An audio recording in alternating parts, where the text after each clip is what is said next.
I'm going to show you how to install a floating shelf just like this one. The second one I'm going to install just a bit lower, and I'll record the process for you. You'll find links in the description to everything I used. The first thing I'm going to want to do is measure the back of the shelf with the bracket mounted so I can see where the first screw is going to go for that mounting bracket. So it looks like it's about 9.5 inches in. So on the wall where I want to mount this shelf, I'll just measure 9.5 inches in from where I want the edge of the shelf to be, and I'll pull the mounting bracket out and I'll line up that mark with the first hole, which is where the screws are going to go. Now, the kit comes with a little level, so that's what my wife just kind of set on that bracket. And with the mounting bracket level and where I want it to be, take your time when you do this because there are several holes you're going to drill in the wall and you want them to all line up with this mounting bracket. So I'm just taking my time and making sure that it is placed exactly right. Once I've got it right where I want it, or I should say right where my wife wants it, now I will take a pencil and I'm going to mark a little X right in the center of that oval.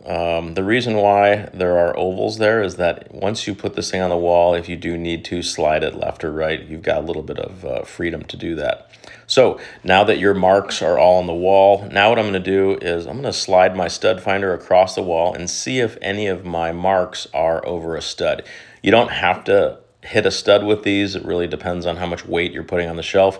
This is just for decoration, so most of my anchors, except that first one on the right, that one did hit a stud, so I will just use a different anchor in that hole. So I'm using a 1/4-inch drill bit to put some pilot holes in the drywall. Again, that first hole did hit a stud, and now I'm just going down very carefully and drilling all my you can use a 1/4-inch or 15/64. I'm just putting in all of the pilot holes.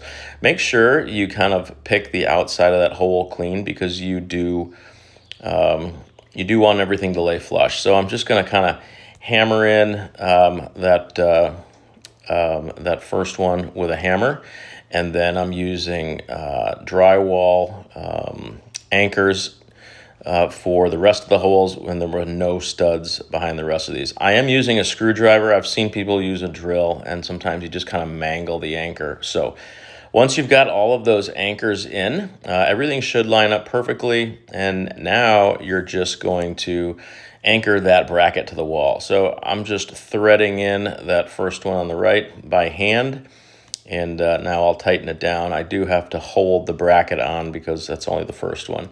Then I'll put the other end on, and I'm just kind of threading it by hand and then snugging that one down. Now I'm just going through with my impact driver and just that kind of quickens the job. But be careful, you don't want to strip anything. So I like to get them pretty close to the bracket or to the wall, and then I'll go down the line with a Phillips screwdriver and then just get them all snug.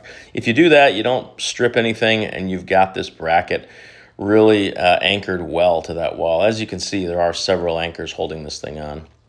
So that thing is put on nice and level.